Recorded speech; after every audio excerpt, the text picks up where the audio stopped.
Nnewi in Anambra State, southeast of Nigeria, is fast becoming the poster child of Nigeria's push towards technological sustainability. Even without any form of investment by government, state, or federal, there has emerged a set of entrepreneurs who continue to push the boundaries of invention and know-how in that community. And the results have been manifest, to say the least. For a lot more on this, we are now being joined by Professor Kingsley Moghalu, a former Deputy Governor of the Central Bank of Nigeria and a politician. Professor Moghalu is also the founder and president of the Institute for Governance and Economic Transformation, a think tank focused on governance, economic transformation, and public policy in developing countries, as well as Sogato Strategies LLC, a global strategy and risk advisory firm with headquarters in Washington, D.C., United States. Kingsley Moghalu, welcome to the program. Morning show. Good to have you again. Thank you. Now, we'll get into these details about manufacturing, Nnewi, technological hub in a minute. But before then, I'd like to ask you about INEC's decision to deregister 74 political parties and to retain just 18 political parties in line with Section 225 of the 1999 Constitution. I checked the list of the 18 political parties, and I noticed that your party, on which platform you ran as presidential candidate in the 2019 general election, didn't make the list of 18 registered political parties. I didn't see that. Or is it there? YPP has a senator. YPP? Yes, they did. Oh, you made it? Yes. Okay, congratulations. Yeah. I'm no longer a member of YPP, though. I don't belong to any political party. At this moment? At this time. Yeah. Then what do you think of the deregistration? Do you think that, it's in order? Yes. I think they've taken a decision according to, rules that they laid down. The implications of those decisions, of course, are quite significant for a lot of people.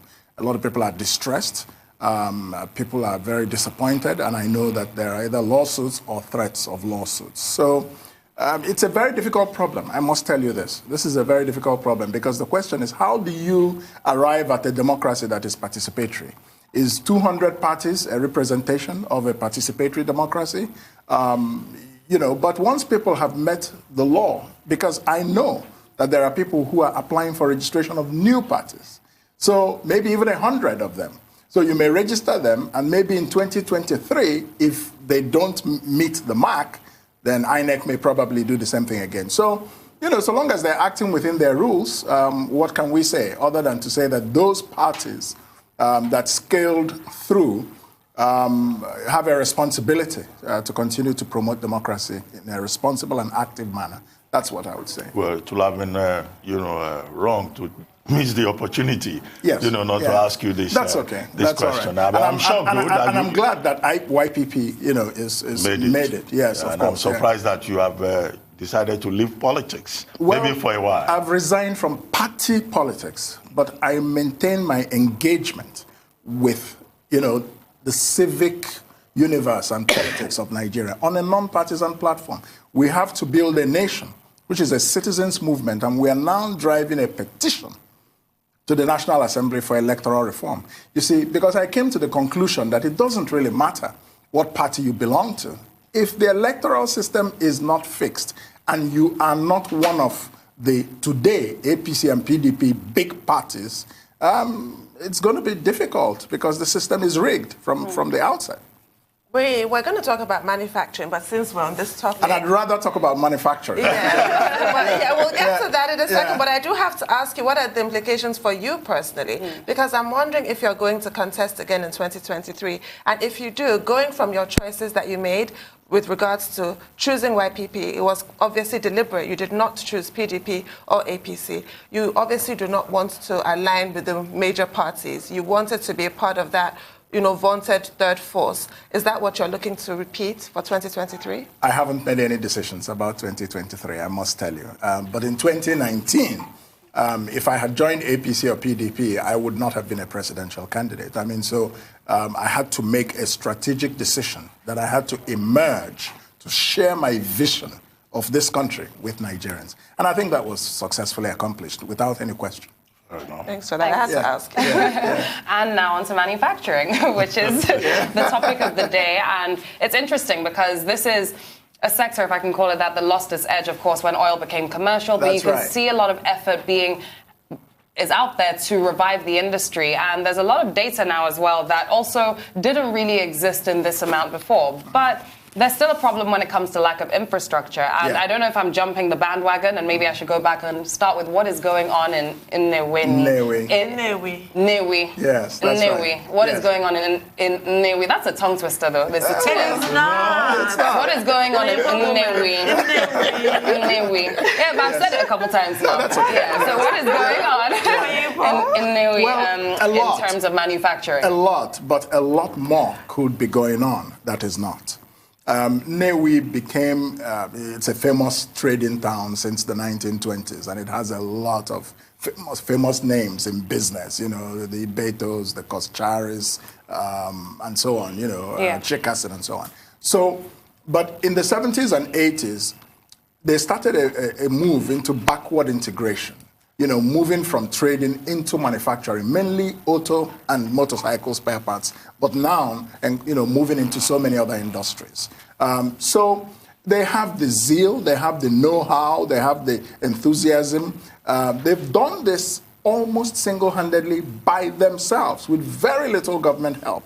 And if you look at the history of industrialization around the world, there is nowhere it has happened without a very significant push from the government through effective industrial policy, which we don't have in Nigeria.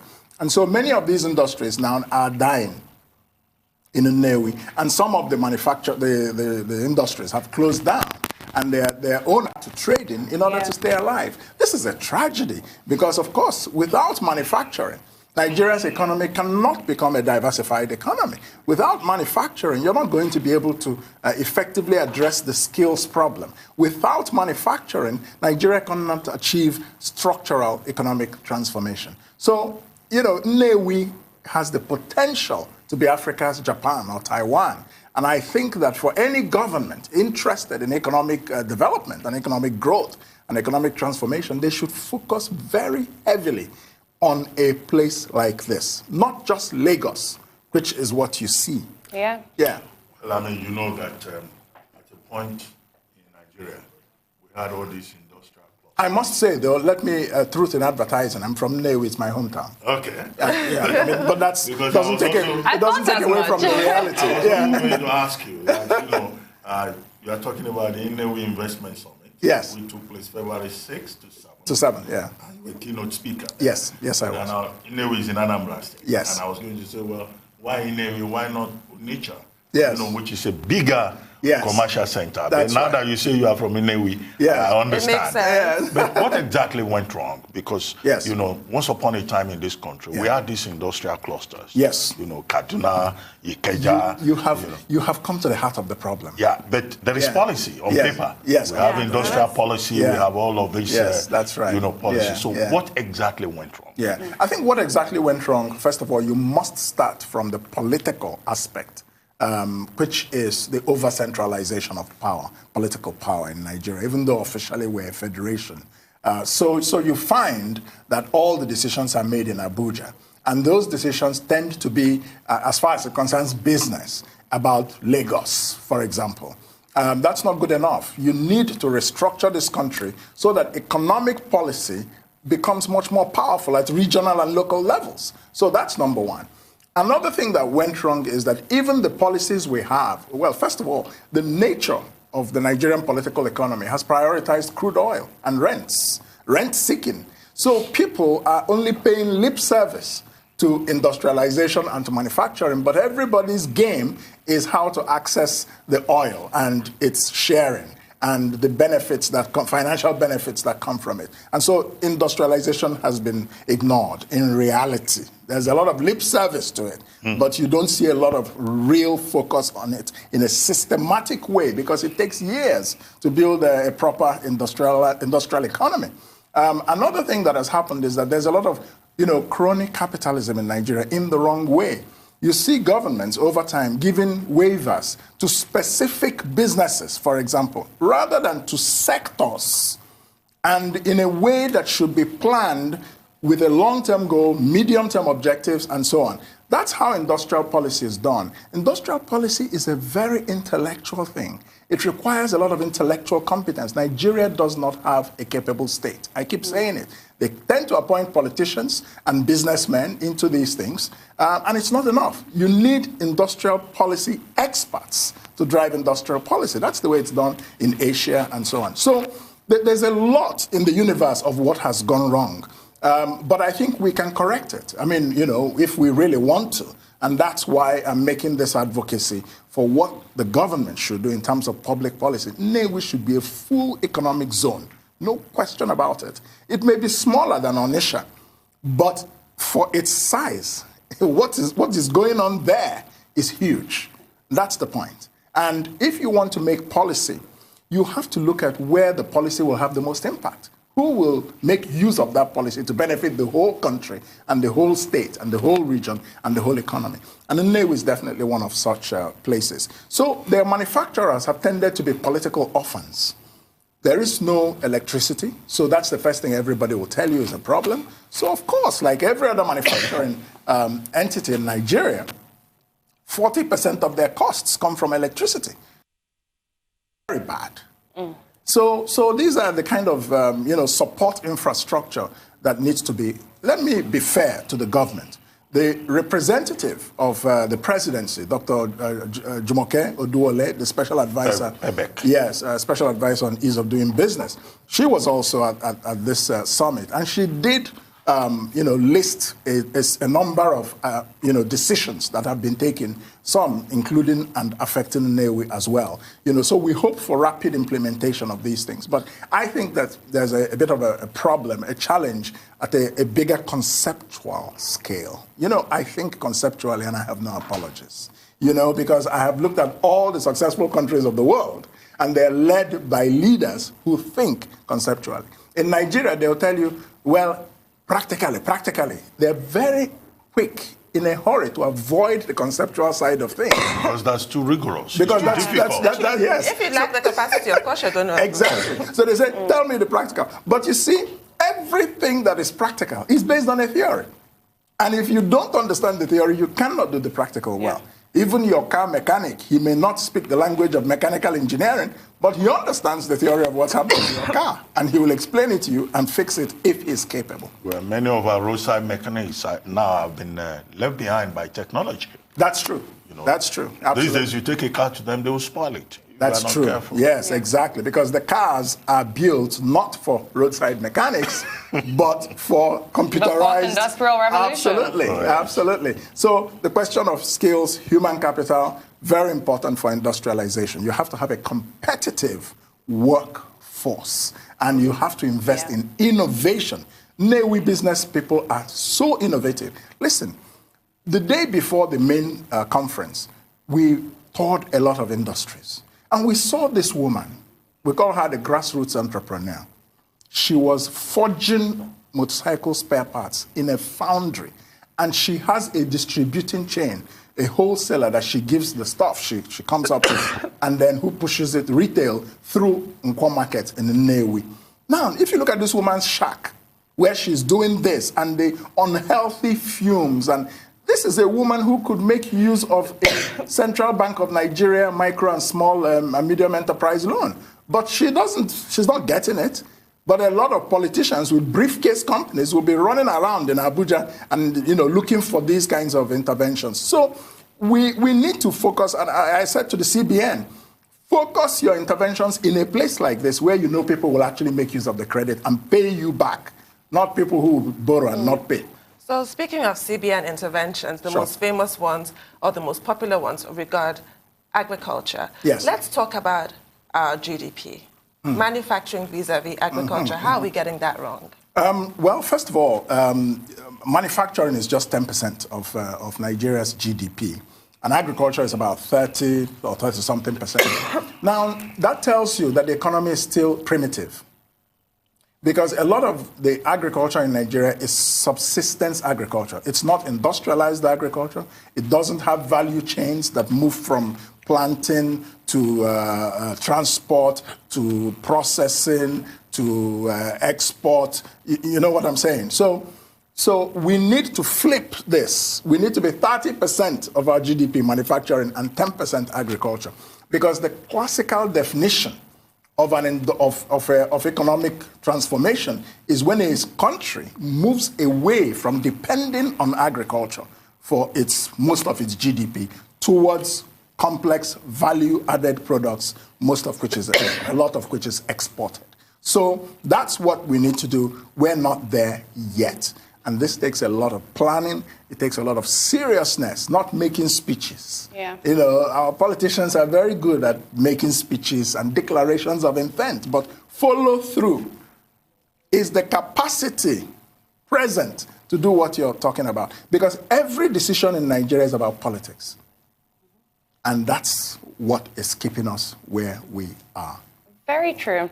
And what's also interesting, or what I'd like to bring in here as well, is the role of the private sector when it comes to boosting the manufacturing industry. Sure. And I can't help but take a model from China. If we look at the growth of Taobao villages across China, when now I believe there are 780 Taobao villages.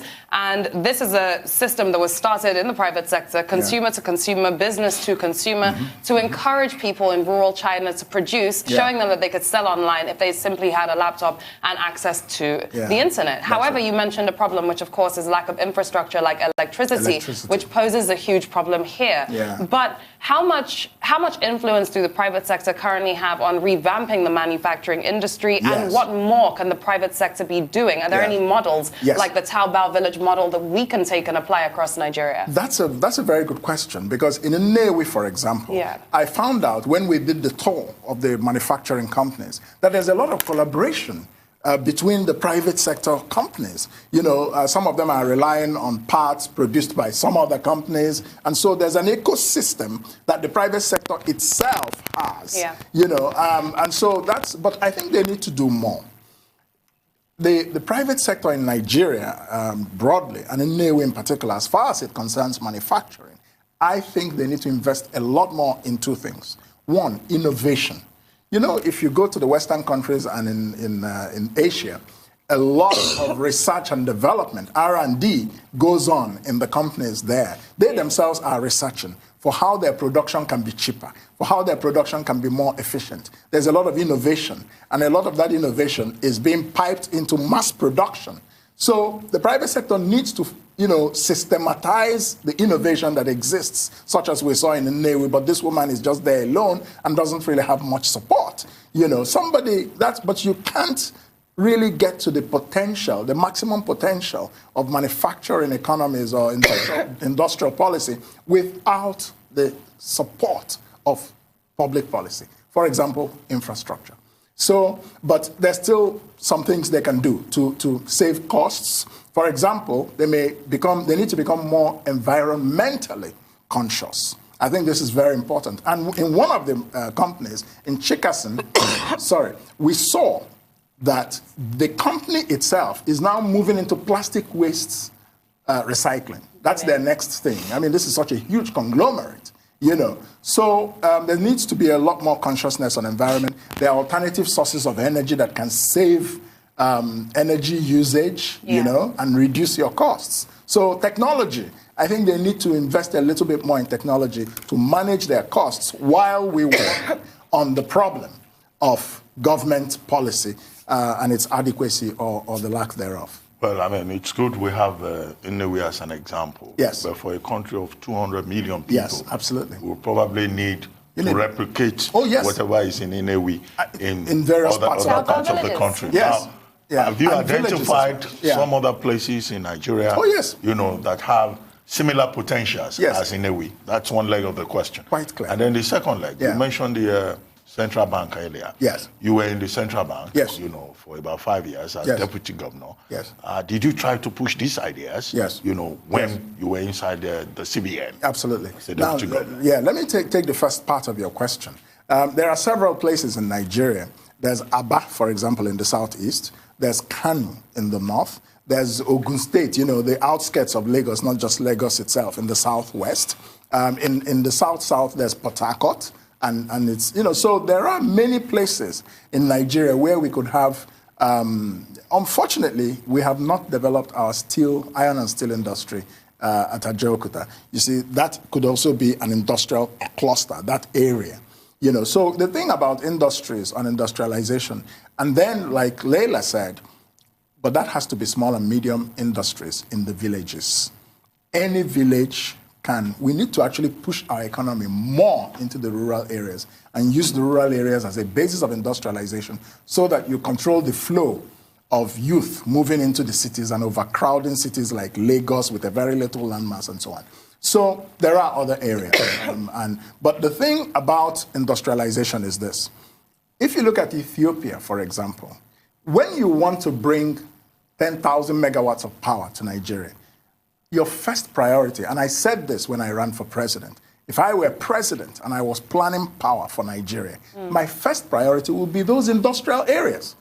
That's the place you take the thing to first. Why? Because they will produce much more efficiently and much more cheaply, and the price of goods in Nigeria as a whole will come down. You know, Tummy noodles, which is based in Nnewi, for example, but it's a very popular brand, if their cost of production drops by 20-30%, the average family in Nigeria that eats a lot of those tummy noodles for their kids will spend less and save more. So it's a wise investment. And then you focus, like Ethiopia does, a lot of their electrification infrastructure and their roads first are going to the industrial zones before any place else. And that tells you a lot of forward thinking and prioritization. In Nigeria, that is not the case. They just build roads anywhere. They will put power everywhere because they want to be popular everywhere.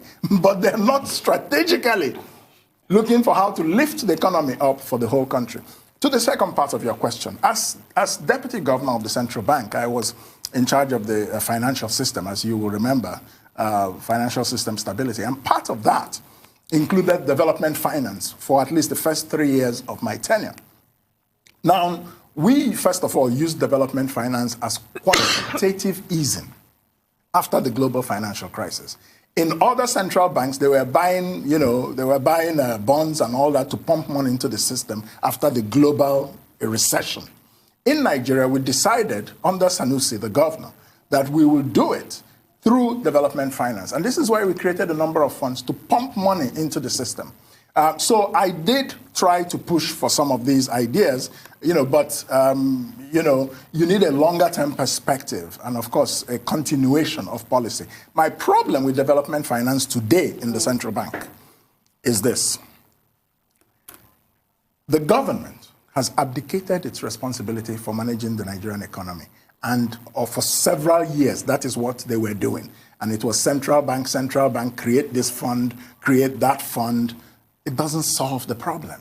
If you don't think strategically and structurally, the central bank, as a monetary authority and a banking regulator, cannot solve all your economic problems. So I think that there's too much reliance on the development finance of the central bank. There are a lot of things that could happen through fiscal policy. For example, a small business administration type of entity can be created, as you have in some countries. So the central bank is being overburdened. And as we have seen, it cannot save the Nigerian economy. The economic problems are still there, despite all the funds created. I'm not saying they haven't had impact, but the impact has not been what we expect because the real structural problems of the economy are not being addressed, and the central bank cannot do so. Still on central bank policies, wow. They've kept the Naira strong. That's going to keep imports pouring in. Absolutely. But really, what needs to be done now as a matter of urgency? I recommend that the central bank should float the Naira. I know it's a controversial proposal because it's against populism.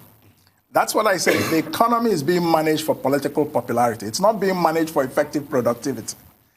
And that's a problem because your first responsibility as a leader after security is the economy, the security and welfare of the state, of the people. What is their welfare? Their pocket. So I believe that instead of this pump action, as I call it, where the central bank is pumping a lot of forex and depleting our foreign reserves in order to maintain a certain politically acceptable value of the Naira, that will take us nowhere. You can keep doing this for the next 20 years and it solves nothing. It encourages imports, But if you float the naira and it finds its value, what will happen? You begin to shift opportunity to manufacturing and export. They will want to export and make money. Two, just before we go, before we go. So, you know already, you know the signal. I know the signal. Just before, so that is very important, but it will also bring in Forex, which if it comes in large quantities, and I believe it will, in Nigeria, we just have to thank it you will stabilize the naira through the market mechanism. Thank you very much, Professor Kingsley Moghalu. Thank you.